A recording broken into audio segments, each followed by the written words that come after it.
কত মহিলা স্বামী বিদেশে টাকা পাঠাইলে লাভ হবে কি? চোখের পানিতে তার বালিশ ভিজে যায় রাতকে রাত। বলেন ঠিক না ব্যাঠিক বলেন? একজন পুরুষের জন্য স্ত্রীর থেকে দূরে থাকার শরীয়তের মাসালা হলো 1 মাস। 1 মাস পরে সে স্ত্রীর কাছে যাওয়া তার জন্য জরুরি। এখন বাবা, আমরা আমাদের সন্তানগুলি স্ত্রী রাইখা সে 2 বছর 3 বছর 4 বছর এমনকি 10 বছর পর্যন্ত বাহিরে পড়ে আছে। তো এই মহিলা সে পরকীয় নারী পরকীয় প্রেমে জড়াবে না, সে জিনা করবে না, এটা আপনি কিভাবে সাক্ষী দিতে পারেন? মহিলা তো বাস্তবেই সে যেহেতু আপনি শরীয়তের হুকুম লঙ্ঘন করেছেন, সে তো জিনার মধ্যে জড়াই যাবে। তার হক নষ্ট করতেছেন কেন? শরীয়তের হুকুম আপনি দেখবেন না, আপনি শুধু অর্থ দেখবেন বিদেশে আছে। তারপরে এই ছেলেটা বিদেশের মধ্যে সে চরিত্র বাঁচাইয়া কিভাবে থাকতে পারে, আল্লাহ পাক তো তার জন্য একটা খাহেসাত, একটা যৌন ক্ষুধা তার মধ্যে দিয়েছেন, মহিলাকেও দিয়েছেন। এখন কত মহিলা স্বামী বিদেশে টাকা পাঠাইলে লাভ হবে কি? চোখের পানিতে তার বালিশ ভিজে যায় রাতকে রাত। বলেন ঠিক না ব্যাঠিক বলেন? অনেক বাবা তার মেয়েটাকে বিবাহ দিবার সময় দেখে যে ছেলে বিদেশ থাকে, অনেক সময় আমি বিদেশি ছেলের কাছে মেয়ে বিবাহ দিব না।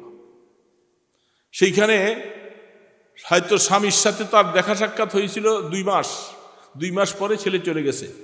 এখন একটা সন্তান নাই, 1 বছর 2 বছর চলে যাচ্ছে, মেয়েটার স্বামীও নাই, একটা সন্তানও নাই।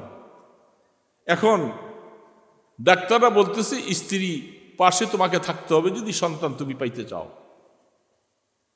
সেটা সম্ভব না, কারণ চাকরিতে গেছে, সেখানে আবার 2 মাস 2 বছর ছাড়া আর ছুটি পাবে না।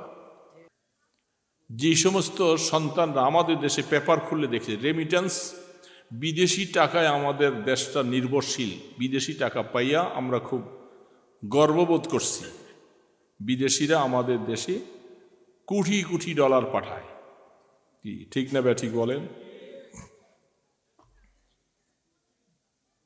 এখানে যদি একটা ছোট্ট কথা বলি, আপনারা চিন্তা করবেন যে এই কথা তো কি হলো, কথা অথচ বাস্তব, হাদিস বুখারীর অস্বীকার করার জন্য নাই।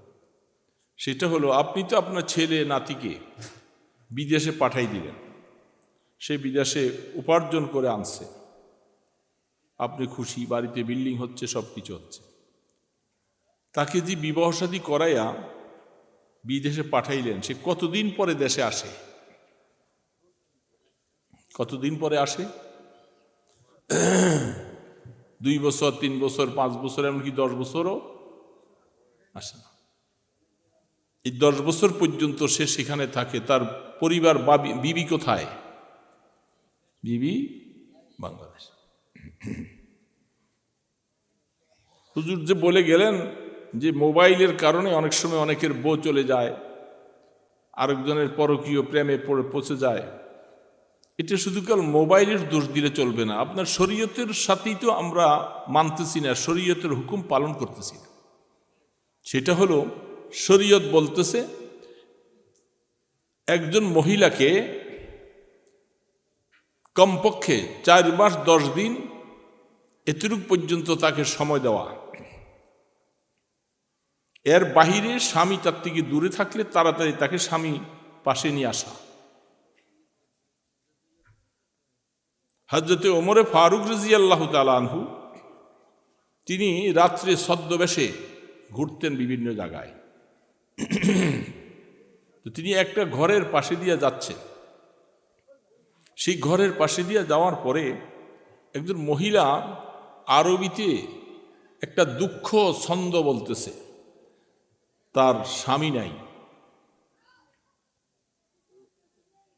ওনারা দুইজন কি কথা বলে আপনারা?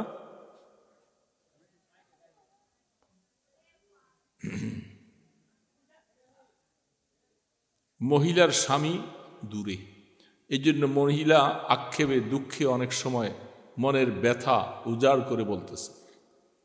খলিফাতুল মুসলিমিন ওমরে ফারুক রাদিয়াল্লাহু তাআলা আনহু খবর নিলেন যে মহিলাটার স্বামী দূরে আছে অনেক দিন।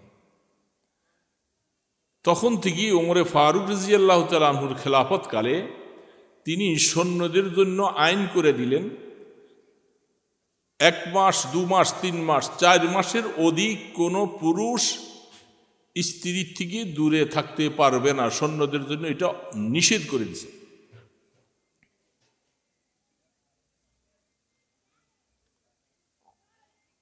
এবং এখানে অনেক কথা আছে, আমি সেদিক বলতে গেলে অন্য আলোচনা ছুটে যাবে।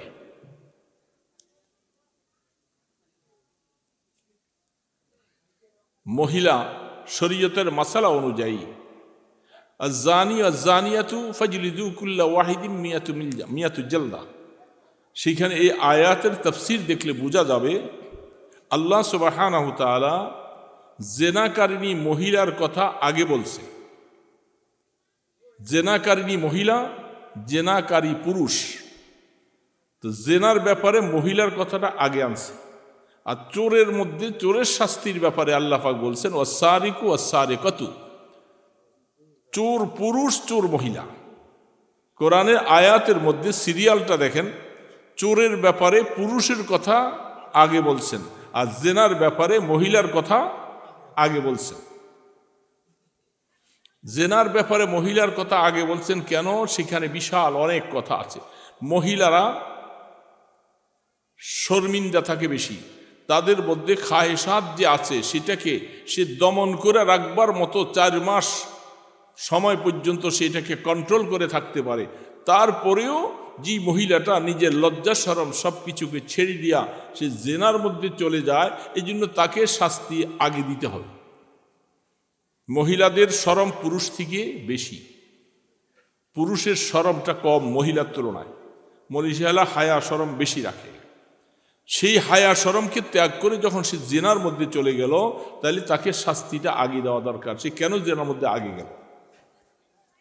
এবং শরীয়তের মাসালা, একজন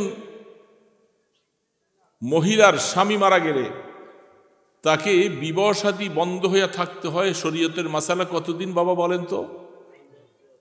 কারেন্ট গেছে গা, ইন্না লিল্লাহি ওয়া ইন্না ইলাইহি।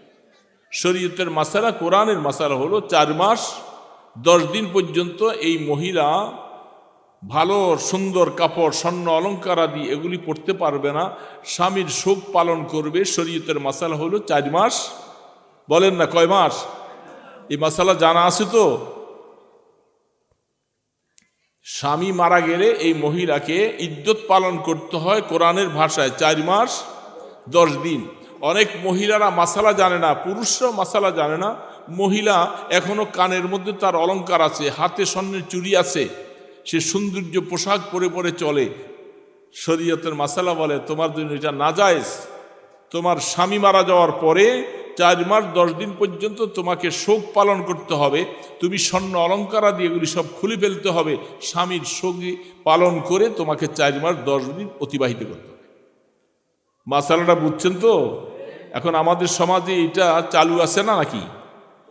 সর্ব জায়গায় চালু নাই, কারণ এই মাসালাটা কোরআনের মাসালাটা আলোচনা আসে না। তো আল্লাহ রাব্বুল আলামিন বলছেন একজন পুরুষ, তার জন্য শরীয়তের মাসালা হলো সে 1 মাস পর্যন্ত স্ত্রীর থেকে দূরে থাকার হুকুম। 1 মাসের ভিতরে তাকে স্ত্রীর সাথে তার মেলামেশা হওয়ার জরুরি। এই জন্য শরীয়তের মাসালা বলছে মেয়েরা যেহেতু 4 মাস 10 দিন পর্যন্ত থাকতে পারে, তার জন্য শরীয়তের মাসালা বলে এই জন্য বলতেছেন ফানকিহু মা তাবা লাকুম মিনান নিসাই মাসনা ওয়া সুলাসা ওয়া রুবা। এই জন্য শরীয়তে পুরুষের জন্য 4 জন পরিবার বিবাহ করা হালাল। আলহামদুলিল্লাহ। এগুলি অনেক অনেক কথা, এগুলি বলতে সময়ের কথা। এই জন্য একজন পুরুষের জন্য স্ত্রীর থেকে দূরে থাকার শরীয়তের মাসালা হলো 1 মাস। 1 মাস পরে সে স্ত্রীর কাছে যাওয়া তার জন্য জরুরি। এখন বাবা, আমরা আমাদের সন্তানগুলি স্ত্রী রাইখা সে 2 বছর 3 বছর 4 বছর এমনকি 10 বছর পর্যন্ত বাহিরে পড়ে আসে। তো এই মহিলা সে পরকীয় নারী, পরকীয় প্রেমে জড়াবে না, সে জিনা করবে না, এটা আপনি কিভাবে সাক্ষী দিতে পারেন? মহিলা তো বাস্তবেই সে, যেহেতু আপনি শরীয়তের হুকুম লঙ্ঘন করেছেন, সে তো জিনার মধ্যে জড়াই যাবে। তার হক নষ্ট করতেছেন কেন? শরীয়তের হুকুম আপনি দেখবেন না, আপনি শুধু অর্থ দেখবেন বিদেশে আছে। তারপরে এই ছেলেটা বিদেশের মধ্যে সে চরিত্র বাঁচাইয়া কিভাবে থাকতে পারে আল্লাহ পাক তো তার জন্য একটা খাহেসাত, একটা যৌন ক্ষুধা তার মধ্যে দিয়েছেন, মহিলাকেও দিয়েছেন। এখন কত মহিলা স্বামী বিদেশে, টাকা পাঠাইলে লাভ হবে কি? চোখের পানিতে তার বালিশ ভিজে যায় রাতকে রাত। বলেন ঠিক না ব্যাঠিক বলেন? অনেক বাবা তার মেয়েটাকে বিবাহ দিবার সময় দেখে যে ছেলে বিদেশ থাকে, অনেক সময় আমি বিদেশি ছেলের কাছে মেয়ে বিবাহ দিব না। সেইখানে হয়তো স্বামীর সাথে তার দেখা সাক্ষাৎ হয়েছিল 2 মাস, 2 মাস পরে ছেলে চলে গেছে, এখন একটা সন্তান নাই, 1 বছর 2 বছর চলে যাচ্ছে, মেয়েটার স্বামীও নাই, একটা সন্তানও নাই। এখন ডাক্তাররা বলতেছে স্ত্রী পাশে তোমাকে থাকতে হবে যদি সন্তান তুমি পাইতে চাও। সেটা সম্ভব না, কারণ চাকরিতে গেছে, সেখানে আবার 2 মাস 2 বছর ছাড়া আর ছুটি পাবে না। এটা বাস্তব কথা না অবাস্তব কথা বলেন তো বাবা? এই অবস্থায় আমরা আমাদের দেশে আছি। যারা বিজাতি ইহুদি নাসারা, তাদের মধ্যে জেনার প্রবণতা বেশি, তাদের কাছে শরীয়ত নাই, কিছু নাই। তারা বলছে বাস যার সাথে যার মন নেওয়া দেওয়া করতে পারো, তাদের তো হিসাব নিকাশ নাই, আখেরাত নাই, পরজীবন নাই, এরা জেনা করে জীবন কাটাইতেছে। মেয়ে যাকে মনে চায় তার সাথে চলে যাচ্ছে, পুরুষ যাকে ভালো লাগে তার সাথে তার জিন্দগি চলছে। কিন্তু মুসলমান, তোমার জন্য তো বৈধতা চিন্তা ভাবনা করতে হবে। সন্তান নাই, সন্তানের জন্য কত পেরেশানি, কত আশা। ছেলে বিবাহ করেছে, একটা নাতিনের জন্য আশা করে, দাদা দাদি শুনতে চাই না। দোষ তো আপনার, আপনি ছেলেটাকে বিবাহ করাই বিদেশে পাঠিয়ে দিচ্ছেন। ছেলে আইসা হয়তো বাড়িতে থাকে 2 মাস 3 মাস ছুটি পায়, এরপর চলে যায়, 2-3 মাসের সন্তান আসে নাই। এখন আফসুস, এখন বউ বাবার বাড়ি গেলে আর শ্বশুর বাড়ি আসতে চায় না। কি ব্যাপার, ঠিক না ব্যাঠিক বলেন? এরপরে এই অবস্থায় এই মহিলাটা বাধ্য হয়ে স্বামী বিদেশে আছে, তখন সে ভিন্নভাবে আপনার চোখের অগোচরে সে জেনার মধ্যে লিপ্ত হয়ে যায়। হয়তো দেবরের সাথে বা কোনো আত্মীয়র সাথে পরকীয় প্রেমে জড়াইয়া যাচ্ছে, যেটা আপনি খবর রাখেন না, তার গুনার কারণে দায়ী আপনি। দোস্ত, শরীয়ত আপনাকে বলছিল এই অবস্থা, আপনি বিদেশ করবেন তো আপনার পরিবারকে সাথে নিয়ে রাখেন। এখন এই ধরনের পরিস্থিতি আমাদের দেশে নাই। আমি কতজনকে খবর নিয়ে দেখলাম, জেদ্দাতে এক লোক 18 বৎসর থাকে, তাকে বললাম যে 18 বৎসর আপনি বাড়ির যান না, ব্যাপারটা কি, কিভাবে থাকেন? তার বাড়ির থেকে তার পরিবার কত কান্না। একটা মেয়ে ছিল, মেয়েটাও সব কান্দে, আব্বু তোমাকে দেখতে মনে চায়, কিন্তু আফসুস হলো সেই আসতে চায় না, আসবে না। এখন এই যে অবস্থা, এখন আপনি তো দোষ দিয়া দিলেন, এই জেনা করে, এই বেবিচারি করে, তো কোরআন আইন আমরা লঙ্ঘন করেছি, তো জেনা বেবিচার তো করতেছে এরা। শরীয়ত বাবাকে বলছে যদি তোমার মেয়ে বিবাহের উপযুক্ত হয়, ছেলে যদি বিবাহের উপযুক্ত হয়, তাড়াতাড়ি করে তাদেরকে ভালো জায়গার মধ্যে বিবাহ শাদী করাও। তা না করো যদি তুমি দেরি করতেছ, আর মেয়েটা কোনো গুনায় জড়িয়ে যায়, ছেলে যদি গুনার সাথে জড়িয়ে যায়, যা গুনাহ হবে সব তোমার বাবার আর মায়ের হবে, মা বাবার হবে। কেন তুমি সময় মতো তোমার ছেলেকে বিবাহ করাইলে না? মেয়েটাকে পাত্র পাইলা, কেন তাকে বিবাহ দিলা না? বড় আফসুস লাগে বাবা। এই জন্য আমি একটু বললাম যে নেসার সাহেব তো বলে গেছে অনেকগুলি কথা, সারা শরীর আমার ব্যথা, আমি ওষুধ দিব কোথায়? আমরা তো এই হালাতের ভিতরে আছি দুনিয়ার মধ্যে, সুদে জড়িয়ে আছি। সুদ ছাড়া আপনি কে আছি? ম্যাক্সিমাম জমিন আমাদের দেশে কটে লাগায়, এটারে কি করে, কট কয়, কট লাগায় না জমিন। ওই লোকের থেকে 5 লক্ষ টাকা আনলেন, তুমি এই জমিনটা, আমার এই 1 বিঘা জমিন অথবা 1 কানি জমিন তুমি খাও, আমি যখন টাকা দিতে পারবো কি তখন জমিন কিরে বাবা বলেন না, আপনাদের দেশে আছে না? আমি যখন টাকা দিতে পারবো তখন জমিনটা ফেরত দেব। এবং যখন টাকা দিতে যাবেন, সে কয় হাজার টাকা আপনার থেকে কম নেয়? বলেন না কেন? হাই বল, 1 টাকাও কম শরীয়তে। তাহলে সে এই 50 লাখ টাকা, আপনার 10 লাখ টাকা, 5 লাখ টাকা, সে কিসের বিনিময়ে আপনি ব্যবহার করলেন? জমিনের ব্যবস্থা। জমিন তো আবার সে তাকে খাইতে দিয়েছেন কতদিন, যে কদিন টাকা দিতে পারে। আপনি 1 বছর 2 বছর পরে টাকা দিলেন, 1-2 বছর পরে টাকা দিতে গেলেন, সে টাকা নিয়ে গেল পুরাটাই। তো আপনার জমিন খাইল কৃষির বিনিময়ে, আর আপনি টাকা ব্যবহার করলেন কৃষির হালাতের ভিতরে। দুইটার মধ্যে সুদ ঢুকে গেছে। শরীয়ত বলে যে এই লেনদেন সম্পূর্ণ হারাম। আরে বাবা, কিভাবে আমাদের ওয়াজে তাসির করবে? হারাম বক্ষম খাইয়া এই অবস্থা আমাদের দেশে অহরহ চলছে।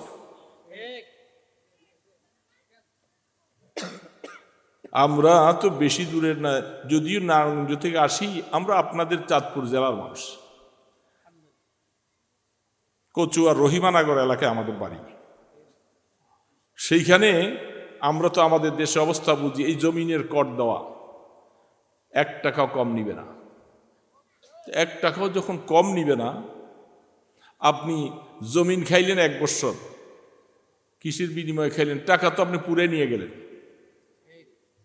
টাকা তো পুরে নিয়ে গেলেন। তো 1 বছর জমিন খাইলেন, জমিনটা কৃষির বিনিময়ে খাইলেন। সম্পূর্ণ শরীয়তে এই ধরনের পন্থা না জায়েজ। বৎসরে হিসাবে 3 বৎসর একটা কর্তন যাইতে হবে।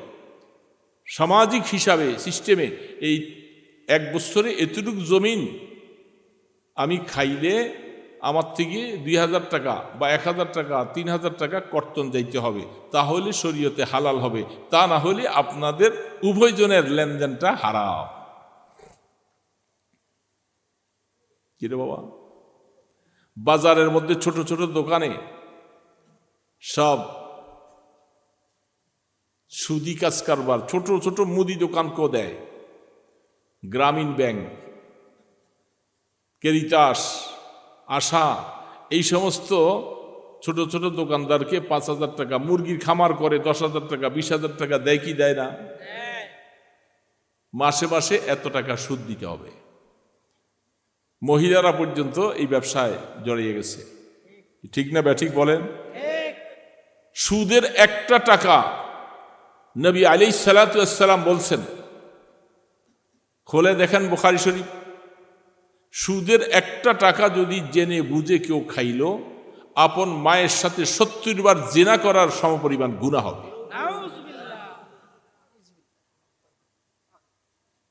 এরকম সুদ তো আমাদের রন্ধ্রে রন্ধ্রে ঢুকেছে। এখন নামাজ ভালো লাগবে না। আল্লাহ রসুল বলতেছেন, আল্লাহ পাক বলতেছে, তোমার খাবার যদি হারাম হয়, তোমার পোশাক যদি হারাম হয়, তুমি যদি আল্লাহকে রব রব বলে ডাকতে থাকো, আল্লাহ বলে তোমার ডাক আমার আসমানে উঠবে না। মাতামাহু হারাম মালবাসাহু হারাম আন্না ইউস্তাজাবু দাওয়া, তোমার দাওয়া আসমানে উঠবে না। কারণ আমি আল্লাহ পাক, আমি তোমার পাক মুখের শুনতে চাই। তুমি পাক খেয়ে আমাকে ডাকবা, আমি সেটা শুনব। এখন আমরা হারামের সাথে জড়িত আছি। এবং যে কোনো মানুষ ব্যাংকের থেকে লোন আই না। গতকাল একজন লোক আমাকে বলতেছে, তার ছোট ভাই, হুজুর আমি ছোট্ট একটা হোটেল দিয়া চলি কোনো রকম, আলহামদুলিল্লাহ বাবাকে নিয়ে আছি, শান্তিতে আছি। আর ছোট ভাই ব্যাংকের থেকে টাকা আনছিল 1 কোটি কত লাখ টাকা দাম। এটা এখন বাড়তে বাড়তে 8 কোটি কত লাখ টাকা হয়েছে। বলে যে এখন তো তার বাড়ি আছে একটা, বাড়িটাও মর্গেজ রাখছে, বাড়িটাও বিক্রি করার অবস্থায় চলে আসছে, তারপরও লোন শেষ হবে না। পরবর্তী 1 লাখ টাকায় পরে সময় মতো দিবেন না, এটা 2 লাখ হয়ে যাবে, 2 লাখে 4 লাখ হয়ে যাবে, 4 লাখে 8 লাখ হয়ে যাবে, উঠতে থাকে সেই সুদ। এখন আপনি বলবেন, আরে কত রমরমাট, কত ভালোই তো দেখতেছি, বাড়ি হইতেছে, বিল্ডিং হইতেছে, সব কিছু হইতেছে, দোকানপাট হইতেছে, এটা সাময়িক কিছু দেখতেছ, কিয়ামতের ময়দানে জাহান্নামের আগুনে জ্বলবে। মনে রাখবা, সুদ দিয়া জীবন কাটাইতেছ। সুদ লেখনেওয়ালা, সুদ খানেওয়ালা, সুদের সাক্ষী বহন করনেওয়ালা উভয়কে সমান গুনাহ হবে। দোস্ত, এই জন্য বললাম যে কোরআনের কতগুলি হুকুম আছে শক্ত, এগুলি বললে কষ্ট লাগে, এগুলি শুনলে কষ্ট লাগে। আর কিছু ওয়াজ আছে নসিহত, এগুলি শুনলে ভালো লাগে। কিন্তু ভালো তো হবে, নসিহতগুলি আমি নিতে পারবো কখন? আমি যদি ঘরের মধ্যে হারাম খেয়ে আমি নামাজ পড়ি, সেজদা দেই আল্লাহকে, আল্লাহ বলে তোর সেজদা আমার প্রয়োজন নেই। সুদের টাকা, হারাম টাকা, লোক নিতে টাকা ইত্যাদি অবস্থায়। তো এই জন্য দোস্ত, আসলে আমরা দোষী অনেক ক্ষেত্রে। আমার ছেলে বিদেশ থেকে টাকা পাঠাইতেছে, খুশি মাশাল্লাহ, কিন্তু ছেলের বউর অবস্থাটা, হাকিম মোহাম্মদ থানভী রহমতুল্লাহ আলাইহি লিখছেন, প্রত্যেকটা বস্তুর একটা হক আছে। আপনি যদি মোরগ, শুধু মুরগি পালেন, সেখানে কোনো মোরগ যদি না রাখেন, শরীয়ত বলে আপনি ওই মুরগির উপরে জুলুম করলেন, আপনার জন্য কঠিন গুনাহ হবে। শুধু মুরগি কেন পাললেন, মোরগ তার সাথে কেন রাখলেন না? শুধু হাসি পাললেন, হাসা কেন রাখলেন না? গরুর মধ্যে শুধু গাভী পাললেন, কেন ষাঁড়ের সাথে তার সম্পর্ক করাইলেন না? কারণ আমার আল্লাহ পাক বিপরীত লিঙ্গ প্রত্যেকটা জিনিসের মধ্যে দিয়ে দিয়েছেন, কি দেয় নাই? তাদের মধ্যে কি এরকম যৌন চাহিদা আছে না নাই?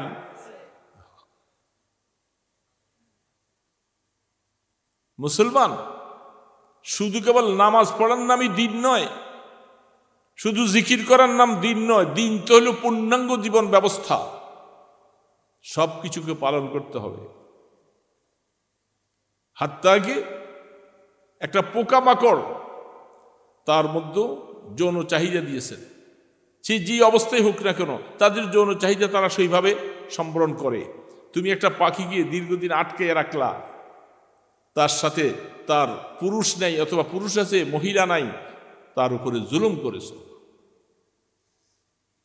হাদিস শরীফের মধ্যে রাসূল করিম সাল্লাল্লাহু আলাইহি সাল্লাম, বুখারীতে হাদিস আসছে, আপনারা শুনছেন এই ওয়াজ অনেক, কিন্তু সূত্রের সাথে কথাটা বলতেছি। একজন মহিলা, সে একটা বিড়ালকে আটকে রাখছে, দীর্ঘদিন আটকে রাখছে, তাকে ঠিকমতো ভরণ পোষণ খাওয়া দাওয়া দেয় না। এই অবস্থায় বিড়ালটা মারা গেছে। বুখারী আলাইহির রাহমা হাদিস আনছেন, আল্লাহ রাসূল বলছেন, এই কারণে মহিলাটা কিয়ামতের ময়দানে জাহান্নামে জ্বলবে। আরেকজন দুশ্চরিত্রা মহিলা,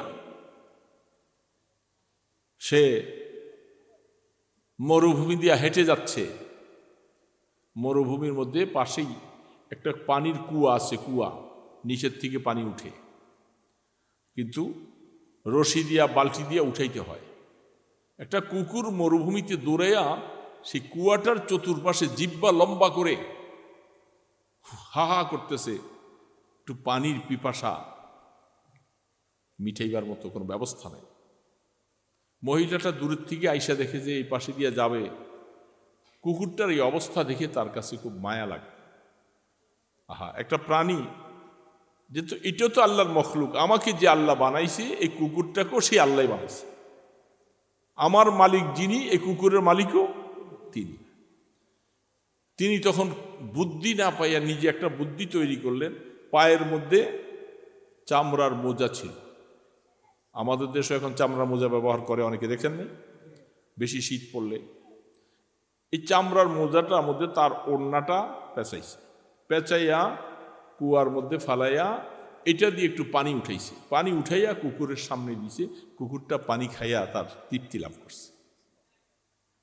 বুখারী আলাইহির রাহমা, আল্লাহর নবী, আমাদের নবীজি হাদিস বয়ান করছেন যে এই উসিলা কিয়ামতের ময়দানে মেয়েটাকে আল্লাহ মাফ করে দিবে, যে আমার একটা মখলুকের প্রতি তুমি এত দয়া করছো। কারণ দয়া করা তো এটা আমার শান, তো আমার দয়ার এই গুণটা তুমি একটা মখলুকের উপরে করেছো। দোস্ত, হযরত বাইজিদ বুস্তামি রহমতুল্লাহ আলাইহি, তিনি একদিন, এত বড় আল্লাহর ওলি, তিনি একদিন বৃষ্টির মধ্যে তার ঘরের পাশে যেখানে শুইছেন, একটা বিড়ালের বাচ্চা মেও মেও করে চিৎকার করতেছে, কাঁদতেছে। আরে বিড়ালে বাচ্চাটা কেন এরকম করে আনতেছে? তার ঘুম হারাম হয়ে গেছে। উঠা দেখে যে বৃষ্টির কারণে বিড়ালে বাচ্চাটা শীতে খুব কষ্ট পেয়ে কাঁদতেছে। তিনি বাচ্চাটাকে, হযরতে বাইজিদ বোস্তামি রহমতুল্লাহ আলাইহি, তিনি বিড়ালে বাচ্চাটাকে উঠাই না, কাপড় দিয়া মুইসা পরিষ্কার করে তার কম্বলের সাথে তিনি রাখছে।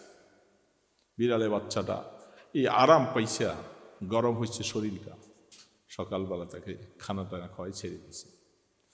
হযরতে বাইজিদ বোস্তামি রহমতুল্লাহ আলাইহিকে একজন স্বপ্নে দেখেন, আল্লাহ আপনার সাথে কি ব্যবহার করলেন?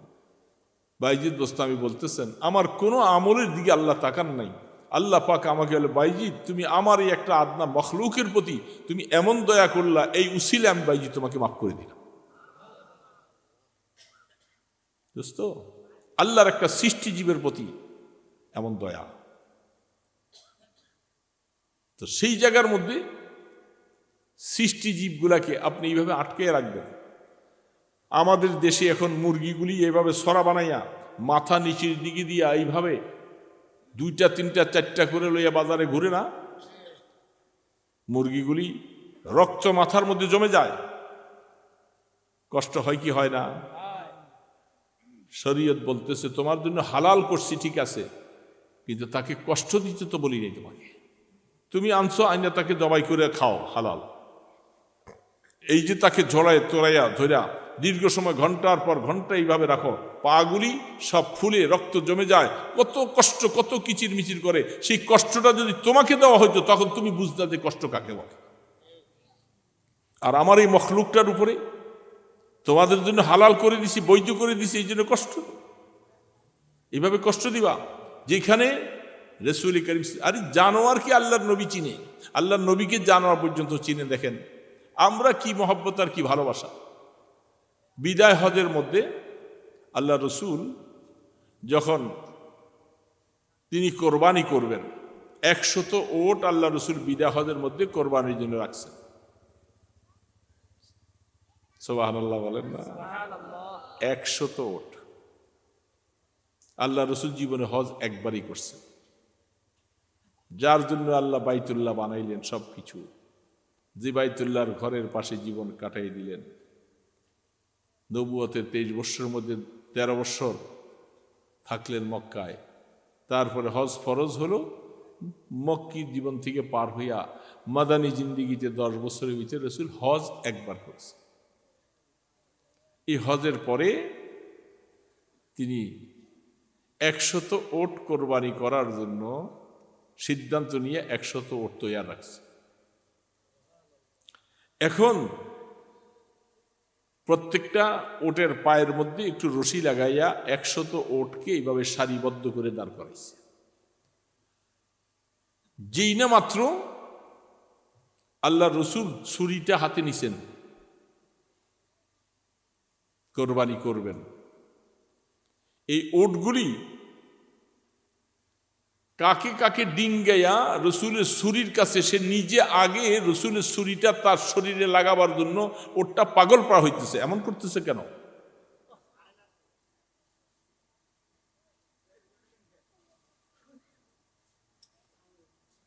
তো বলতেছিলাম ওটগুলি, দোস্ত ওটগুলি কেমনে বুঝলো যে আল্লাহ রসুল 63টা ওট নিজের হাতে জবাই করবেন?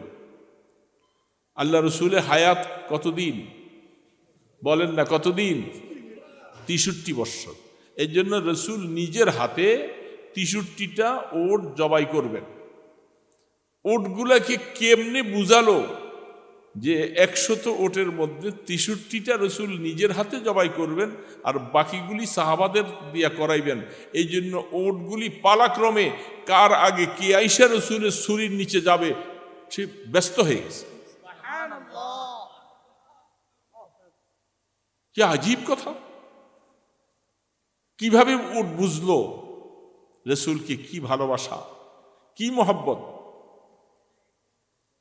সেই মহব্বতের তাকাদায় যে রসুলের হাতে আমি জবাই হব, নিজের জীবনটার দিকে তাকাই নেই, রসুলের হাতে জবাই হব। 63টা ওট রসুল জবাই করলেন, বাকিগুলি হয়তো তোমরে ফারুক রাদিয়াল্লাহু তাআলা আনহুকে দিয়া জবাই করাইছে। যে উটগুলি রসুলের হাতে জবাই হয়েছে এগুলি বেশি ধন্য না? আরে দোস্ত, জানোয়ার নবীকে চিনছে, আমরা জানোয়ারকে চিনি না। আল্লাহ রসুল যখন ইন্তেকাল করেন, রসুল ইন্তেকালের সময় রসুলের একটা গাধা, বুখারীতে অনেকগুলি হাদিস আসছে, একটা গাধা একটা ওট, গাধাটা রসুলের বিচ্ছেদ বিরহে ফালাইতে পালাইতে খাবার দাবার ছেড়ে দিয়া একটা কূপের মধ্যে যে পড়ে আত্মহত্যা করে মরে গেছে। কুয়ার মধ্যে পড়ে গাধাটা মরে গেছে। রসুল নাই দুনিয়াতে, আমি গাধা দুনিয়াতে আর বাঁচতে চাই না।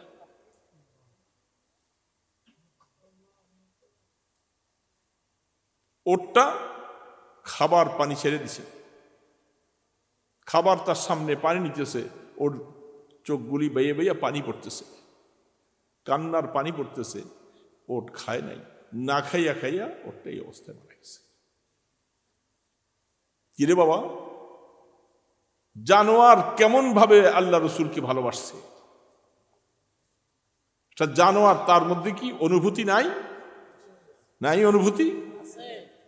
অনুভূতি না থাকলে সে রসুলের বিচ্ছেদ বিরহে সে খাওয়া ছেড়ে দিয়ে মরে গেল, জীবন শেষ করে। রসুল নেই, আমি আর বাঁচতে চাই না। যেই জানোয়ারের এত অনুভূতি, যেখানে গাছ পর্যন্ত উস্তুয়ানে হান্নানা, যে গাছের সাথে আল্লাহ রসুল হেলান দিয়া খুতবা পড়তেন, যখন মিম্বর তৈরি হলো তিনি মিম্বরে চলে গেলেন, আর খেজুর গাছটা ওটের বাচ্চার মতো ফুনফুন করে কান্না শুরু করছে। মসজিদের মধ্যে ওটের বাচ্চা যেরকম করে কান্দে, কান্নার আওয়াজ। রসুল বলতেছে এই আওয়াজ কোত্থেকে আসে? ওটের বাচ্চা তো মসজিদে নাই। পরে দেখতেছে যে খেজুর গাছটা রসুল হেলান দিতেন, খেজুর গাছটার থেকে এরকম কান্নার আওয়াজ আসে, আর খেজুর গাছটা বাইয়ে বাইয়া পানি পড়তেছে। আল্লাহ রসুল মিম্বর থেকে নাইমা খেজুর গাছটার মধ্যে হাত রাইখা খেজুর গাছটাকে মুছে সান্ত্বনা দিলেন, আর বলছে এই গাছটাকে তোমরা উঠাও, উঠাইয়া এটাকে দাফন করে দাও। এই খেজুর গাছটা কিয়ামতের ময়দানে আল্লাহ পাক একে নবীর প্রেমের কারণে তাকে আল্লাহ পাক জান্নাতের বাগানের মধ্যে তাকে লাগাই দেবে। একটা গাছ, তার মধ্যে অনুভূতি কত, একটা জানোয়ার, তার মধ্যে কি অনুভূতি। আমরা বুঝি অনুভূতি বলা পাই না। এই মুরগিগুলি কষ্ট দেই। একটা গরুকে হাদিসের মধ্যে আসছে, গরুটা জবাই করার সময় ধারাল ছুরি দিয়ে জবাই করবা, কষ্ট দিবা না তাকে, কোরবানি করবা সওয়াব কামাই করার জন্য, কিন্তু তাকে কষ্ট দিও না। তো সেই মুরগিগুলি আমরা এত কষ্ট দিচ্ছি, ছড়া বানায় এইভাবে করে, কি কিচির মিচির করে, কি কষ্ট। মুসলমান, এই কষ্টের দায় তুমি দিতে পারো না। এই জন্য বলতেছিলাম প্রত্যেকটা জিনিসে হক আছে, শুধু কেবল নামাজ পড়ার নামে দিন নয়। হক্কুল ইবাদ, হক্কুল্লাহ, আল্লাহর হক আদায় করতে হবে, বন্দার হক আদায় করতে হবে। বন্দার হক আদায় করতে যাইয়া ছেলের কি হক, মায়ের কি হক, স্ত্রীর কি হক, প্রতিবেশীর কি হক, প্রত্যেকের হক আদায় করতে হবে, তাহলেই মুসলমান হওয়া যাবে। তো রং না বাবা। প্রতিবেশীর হক, রসুল বলছে তুমি যদি ঘরের মধ্যে গোশত পাকাও, গোশতের মধ্যে একটু সুরা বেশি দিও। হাদিসে আসছে, ইউজুর আসে না এগুলি হাদিসে। কারণ তাকে গোশত যদি তোমার প্রতিবেশীকে দিতে নাও পারো, তাহলে কমপক্ষে তারা একটু সুরা হইল দিও তোমার প্রতিবেশী।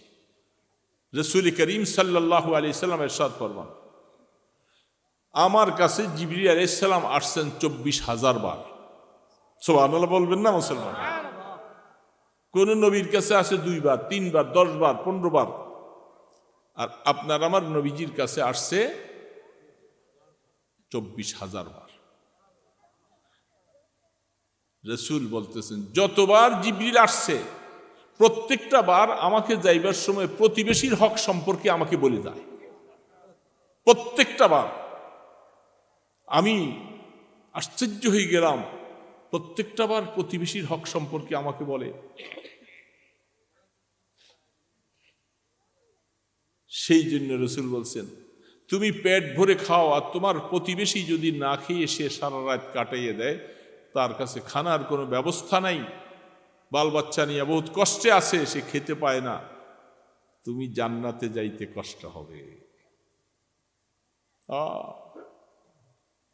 প্রতিবেশী, হাত্তা কি রসুল্লাহর প্রতিবেশী তো যদি তোমার গায়রে মুসলিমও হয়, তবু প্রতিবেশীর একটা হক আছে তোমার উপরে।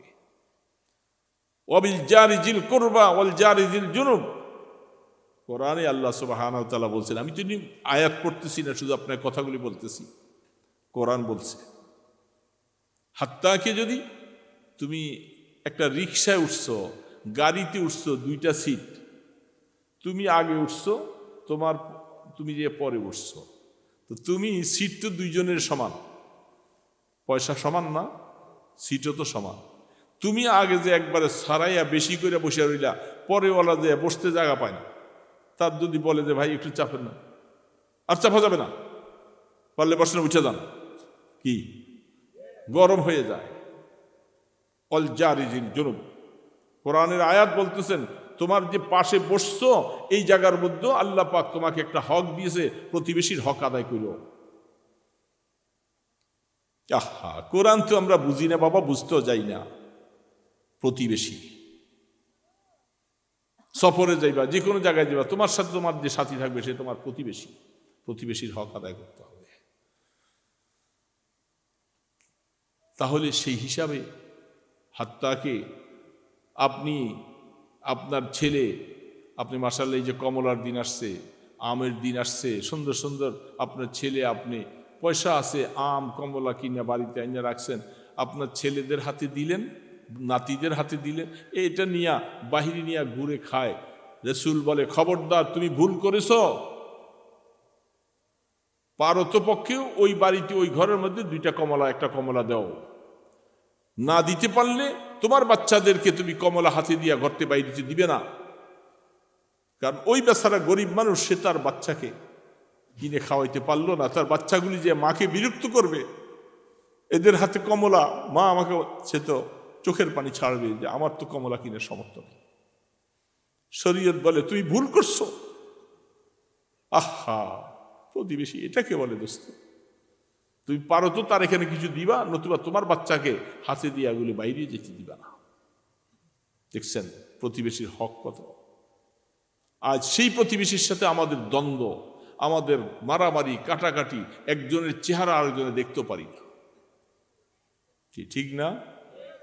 আর ভিতরে ভিতরে হাদিসের মধ্যে আছেন, আপনার প্রতিবেশী হোক, আপনার ভাই হোক, সহকর্মী হোক, সে যদি আপনার সাথে দূরত্ব, কথাবার্তা একটু আলগা, সে যদি কোনো মুসিবতে পড়ে, আপনি ভিতরে ভিতরে খুশি, হাততালি দেয়, ধরছে আল্লাহ এবার কায়দা মতো, কি কয় না বলেন, আছে না এরকম? ধরছে এবার। আহা, শরীয়ত বলে এই ধরনের মন্তব্য করা কোনো মোমেনের জন্য বৈধ না, হালাল না।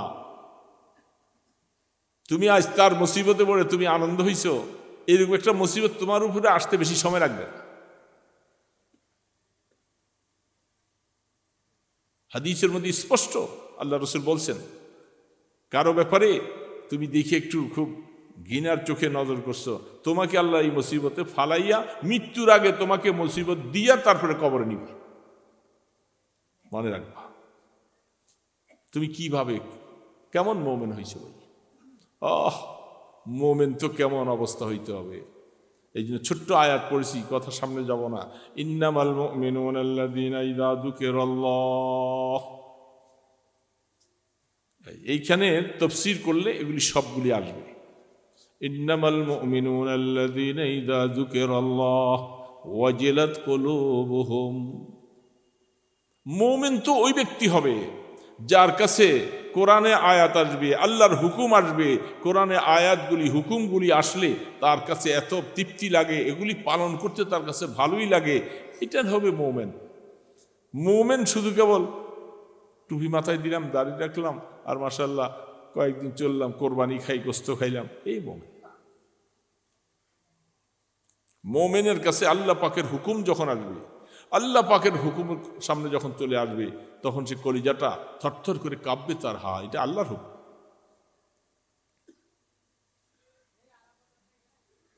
ইয়ে মাওলা কা কালাম হায়, ইয়ে মাওলা কা কালাম হায়। বহু মানুষ বলতেছে, দোস্ত আল্লাহর হুকুম আমার সামনে লঙ্ঘন হয়ে যায়, কত রকমের অবস্থা হয়ে যায়, আল্লাহর কোরআনের হুকুম আমার কাছে ভালো লাগে না, আমি কিভাবে চলবো? এই জন্য একটা কথাই শুধু বলে যাব, শেষ করে দিচ্ছি, সময় লম্বা। শীত উপরিকাল ঠান্ডা বেশি লাগে নাকি নিচেও ঠান্ডা লাগে বুঝি না, আমার বুকটার মধ্যে ঠান্ডা লেগে দিতেছে। এই কালকেও প্রোগ্রাম করছিলাম, সেই ওই কচুয়ার উত্তরে কি জানি নাগদানা কি জানি আছে, হাই ঠান্ডা, এত ঠান্ডা পড়ছে, আমি আর স্টেজে বসতে পারতেছিলাম না, কঠিন অবস্থা, কুয়াশা, ঠান্ডা। কিন্তু শহরে কোনো ঠান্ডা নেই, সেখানে পাতি বেশি, বিল্ডিং বেশি, বাতাস ঢুকে না। তো দোস্ত, আল্লাহ রাব্বুল আলামিনের জন্য মায়া হবে, মানে আল্লাহর হুকুমকে যারা ভালোবাসবে তাদের কাছে আল্লাহর হুকুমের মায়া বেশি আছে। আল্লাহর হুকুম পালন করলো না, আল্লাহ পাকের হুকুম মতো জীবন কাটাইলাম না, আলা কুল্লুকুম রাইন কুল্লুকুম মাসউলুন আন রাইয়াতিহি। প্রত্যেকটা বাড়িওয়ালা, ঘরওয়ালা, তার ছেলে, তার মেয়ে, তার পুত্রবধূ, এরা আমল করলো না, এরা নামাজ পড়লো না, সহি রাস্তায় চললো না, হালাল কামাই করলো না, বাবা এগুলি সব দেখে দেখে সন্তুষ্ট। কিয়ামতের ময়দানে বাবাকে আল্লাহর কাছে কঠিন শাস্তি পাইতে, বাবা তুমি তো মসজিদে আসলা, ছেলে তো টাকা কামাই করে, বিদেশ থেকে আইসে, বাড়িতে আসছে, ছেলে তো ফজর নামাজ পড়ে না, বাবা ডাক দিতেও সাহস পায় না। ছেলে আসছে কামাই করে আইসে, আবার বেশি কিছু বললে যদি রাগ করে, এরকম আসি না আমরা বাবারা? এই ছেলেকে ডাক দেই কেমনে? ছেলে তো বেশি রাগারাগি করলে যদি টাকা পয়সা দেওয়া বন্ধ করে দেয়, রাগ করে যদি বোর লিয়ে চলে যায় সে ঢাকাতে, এরকম অনেক বাবা আছে, ছেলেদের কাছে নিজেদেরকে বাইন্ধা দিছে। আল্লাহ রসুল বলছেন, কিয়ামতের ময়দানে, কিয়ামতের আগে তোমাদের কাছে এরকম অবস্থা আসবে যে তোমাদের মেয়েরা, ছেলেরা মা বাবাকে বাদী দাসীর মতো মনে করবে, চাকরের মতো ব্যবহার করবে তাদের সাথে। এটা কিয়ামতের আলামত। হক কথাটাও বাবা বলতে পারবে না, বললে বাবাকে খুব চোখ রাঙ্গা করে কথা বলবে। করে কি করে না, বাবা ভয়ে ভয়ে থাকে, বলতে পারে না কিছু। কি আশ্চর্য কথা, ভয়ে থাকে। এই জন্য মুসলমান আমাকে যে যত জায়গায় যাই নামাজি পাওয়া যায় না, নামাজি পাওয়া যায় না, নামাজ শেষ, রোজা রাখে না, দিন মতো চলে না। এদের উপরে, এদের কাছে যত ওয়াজি করব না কেন, কি হবে ওয়াজ? ওয়াজ তো নিতে চায় না। এই বুড়া বুড়াদের কিছু আছে, আমরা এই যেগুলি বুড়া হয়ে গেছে, এরা তো জুয়ানি শেষ করে এখন বার্ধক্যে পড়ছে, এখন শরীরে জুয়ানি নেই, শক্তি নেই, কিছু নাই। উনি এখন চিন্তা করে কবরের ডাক কখন আসবে যাব। বাবা কবরের ডাক কখন আসবে যাব তো, কিন্তু কবরের ব্যাপারটা কি, কবরের সামানটা কি? পরের হক যদি থাকে এটা তওবার দ্বারা মাফ হবে না। কারো হক নষ্ট করছেন, কোন দিক দিয়া? জমিন চাষ করতে যাইয়া, ক্ষেতের আইল ধাক্কা দিয়া, অথবা যে কোনো প্রকারে, যে কোনো ভাবে হোক, যদি কারো হক যদি নষ্ট করে থাকি, বাবা আল্লাহ রসুল বলছেন কবরে আসার আগে হকের মোয়ামেলা শেষ করে আইস। এইখানে আমি রসুলও সুপারিশ করব না এই ব্যাপারে, আল্লাহ পাকও এটা মাফ করবেন না। আল্লাহ পাক বলে আমারটা আমি দেখব, বন্দার হকের ব্যাপারে আমি হস্তক্ষেপ করব না। কাহারও গীবত করছেন, কাউকে গালি দিছেন, কারো অন্যায়ভাবে তার কিছু আত্মসাৎ নষ্ট করেছেন। এই জন্য অনেক সময় যারা অনেক বড়, দেখেন আমাদের মুরব্বীদের মধ্যে হাজী এমদাদুল্লাহ মহাজের মক্কি রহমতুল্লাহ একটা কথা মনে পড়লো, একটু বলি শেষ করে দিচ্ছি। তিনি বাজারে গেছেন। আগের জমানায় ওই দেশে, আরব দেশে, আমাদের দেশেও আগে শুধু ভাঙ্গারি পয়সাগুলি ছিল, টাকা ছিল না। এই খুঁতির মধ্যে কতগুলি পয়সা নিয়ে বাজার করতে গেছে। বাজার করতে যাওয়ার পরে দুই একটা দোকানে বাজার করছে, চোরা হুজুরের ব্যাগের পিছনে পড়ছে, একটু ভিড় পড়ছে, ব্যাগটা টান দিয়ে হাতে নিয়ে গেছে। ব্যাগ টান দিয়া চলে নিয়ে গেছে। হাজী শাহুজুর রহমতুল্লাহ আলী উনি ইন্নালিল্লাহ পড়ছেন, পড়ে আর টাকা পয়সা এখন নাই, বাজার তো যা হয়েছে হয়েছে। উনি এই টাকাগুলি যে চোরা নিছে, হুজুর বলতেছে ও তো কিয়ামতের ময়দানে ধরা খেয়ে যাবে, আল্লাহর সামনে তো সে পাকড়াও হয়ে যাবে। বলে যে যা, এই যেই টাকা থৈলার মধ্যে ছিল এটি আমি তোর জন্য হাদিয়া হিসাবে নিয়ত করে দিলাম। বুঝেন নাই ব্যাপারটা? চোরে জানেও না, কিছু না, হুজুর দেখছে যে এই লোকটা ধরা পড়ে যাবে কিয়ামত। দুনিয়াতে তোর টাকা ক্ষমতা ছিল, নিয়ে গেছে টান দিয়ে, এই টাকাটা ওর জন্য আমি হালাল করে দিছি, যা। চোরা তো আর জানে না, চোরা যে টাকা থইলা নিছে ওইখানে দাঁড়ায় গেছে। মানুষ সব চলে যেতেছে, আস্তে আস্তে যেতেছে। হায়, চোরার একটা কদমও আর কোনো দিকে দেওয়ার মতো ক্ষমতা নাই।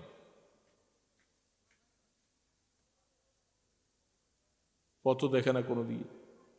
মানুষ চলে যাওয়ার পর দাঁড়িয়ে এই লোকটা যে কোন সময় থেকে দাঁড়াই আছে এখানে, কি ব্যাপার, যা জিজ্ঞাসা করে, এই মিয়া তুমি এখানে দাঁড়াইছো কেন এত সময় পর্যন্ত, তুমি যাও না কেন এখানে?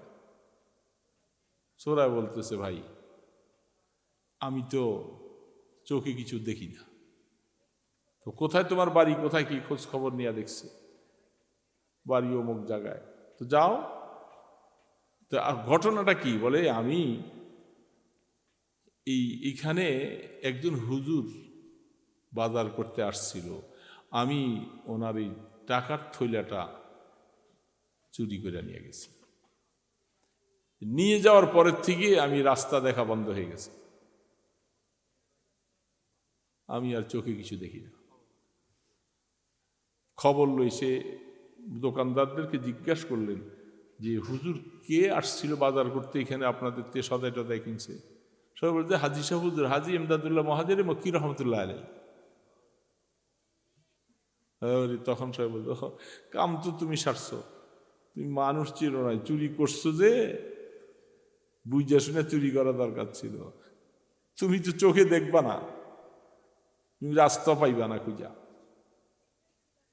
কি করা, তুমি এখান থেকে নিয়ত করো হুজুরের টাকাটা তাড়াতাড়ি আবার যাইবা, হুজুরের বাড়ির যাইবা, টাকাও দিবা, মাপ চাইয়া ক্ষমা লই আইবা। এই নিয়ত করলে হয়তো আল্লাহ তোমার রাস্তা খুলে দিবে। সেইখান থেকে বৈশা নিয়ত করতেছে, ভুল তো করছি, আমি তো আর হুজুরে চিনি না, টাকা পাইছি লয়ে গেছি, আল্লাহ আমি এমন তবা করছি আর করব না, তোমার অলির কাছে আমি যাব, মাপ চাও। যে রাত্রিবেলা দরজা নক করছে, আল্লাহ পাক কখন তার চোখ খুলে গেছে, ওই নিয়ত ভালো হয়েছে। এখন হুজুর জিজ্ঞাসা করছে, এই রাত্রে কে, তুমি কে? হুজুর দরজাটা খোলেন। আরে বাবা দরজা খুলবো, কে তুমি?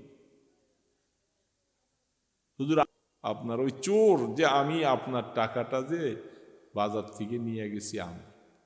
হুজুর বলতেছে, ওই টাকা তোমার জন্য আমি হালাল করে দিছি, যাও যাও চলে যাও, মাফ করে দিছি।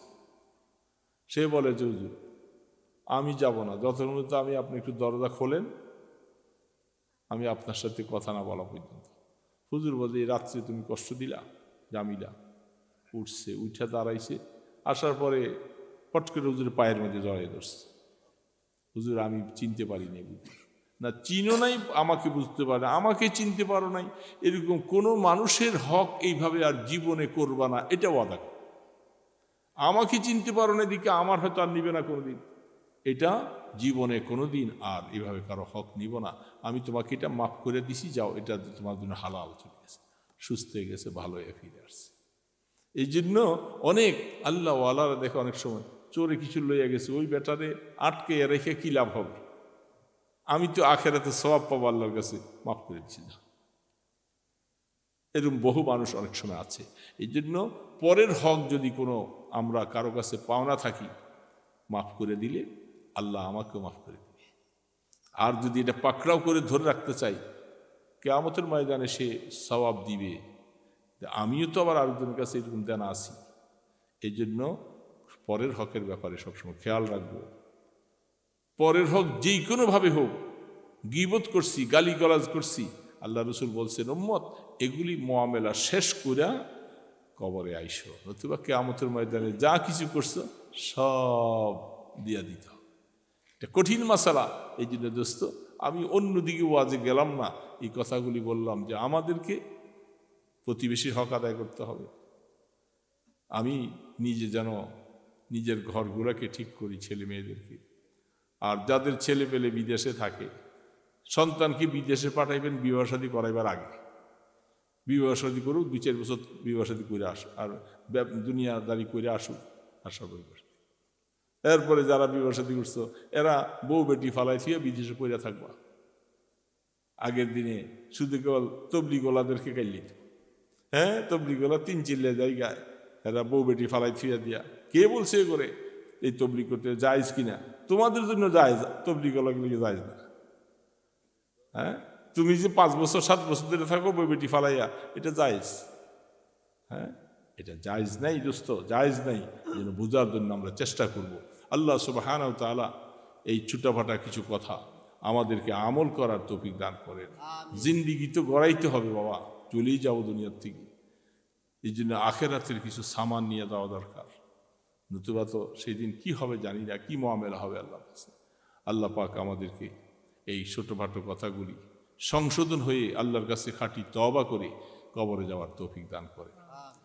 আস্তাগফিরুল্লাহ আল্লাযী লা ইলাহা ইল্লা হুয়াল হাইয়ুল কাইয়্যুম ওয়া আতুবু ইলাইহি। আস্তাগফিরুল্লাহ আল্লাযী লা ইলাহা ইল্লা হুয়াল হাইয়ুল কাইয়্যুম ওয়া আতুবু ইলাইহি। আস্তাগফিরুল্লাহ আল্লাযী লা ইলাহা ইল্লা হুয়াল হাইয়ুল কাইয়্যুম ওয়া আতুবু ইলাইহি। লা হাওলা ওয়া লা কুওয়াতা ইল্লা বিল্লাহিল আলিয়্যিল আযীম। আল্লাহুম্মা সাল্লি আলা মুহাম্মাদ ওয়া আলা আলিহি ওয়া আসহাবিহি ওয়া বারিক ওয়া সাল্লিম। আলহামদুলিল্লাহি রাব্বিল আলামিন। والصلاة والسلام على أشرف الأنبياء والمرسلين. يا حي يا قيوم برحمتك نستغيث أصلح لنا شأننا كله ولا تكلنا إلى أنفسنا طرفة عين.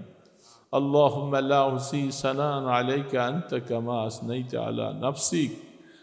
اللهم آت نفسي تقواها أنت خير من زكاها. এ মাওলা, রাত্র অনেক হয়ে গেছে, কনকনে শীতের মধ্যে তোমার বান্দাগুলি বসে আছে মাওলা। আল্লাহ তাকাইয়া দেখো, বুড়া বুড়া মুরব্বীরা বসে আছে। আল্লাহ, গুনাহ তো অনেক করে ফেলছি মাওলা, গুনার দিকে তাকাইলে তোমার রাগ উঠবে। দয়া করে আমাদের গুনাহগুলোর দিকে না তাকাইয়া আল্লাহ তোমার গোলাম হিসাবে আমাদেরকে মাফ করে দাও আল্লাহ। আল্লাহ, আমরা সবাই কবরের যাত্রী হব। আল্লাহ, তোমার কোরআনের কথাগুলি শুনলে, নিষেধের কথাগুলি শুনলে তো ভয় পাই, সাহস হারা হয়ে যায়। আল্লাহ, এই গুনাহ নিয়া কবরে কেমনে যাব মাওলা? আল্লাহ, তুমি দয়া করে আমাদেরকে মাফ করে দাও, আমাদের তওবাকে কবুল করে নাও। যতদিন বেঁচে থাকি আল্লাহ, বেশি বেশি করে তওবা করে গুনাহগুলি মাফ করাইয়া কবরে যাওয়ার তৌফিক দিও আল্লাহ। আমাদের মা বাবাকে মাফ করে দাও, আমাদের দাদা দাদি, নানা নানি, আমাদের ভাই বোন, আত্মীয় স্বজন সকলকে মাফ করে দাও আল্লাহ। আয় আল্লাহ, আয় আল্লাহ, এলাকার মধ্যে ঘরে ঘরে কোরআনের হাওয়া চালু করে দাও আল্লাহ। মাদ্রাসা মসজিদকে কবুল করে নাও আল্লাহ। সহি তালিমের ব্যবস্থা করে দাও। ছাত্র উস্তাদ সকলকে মেহনত করে আল্লাহ আপনার দ্বীনের খেদমত করার তৌফিক দান করে দাও।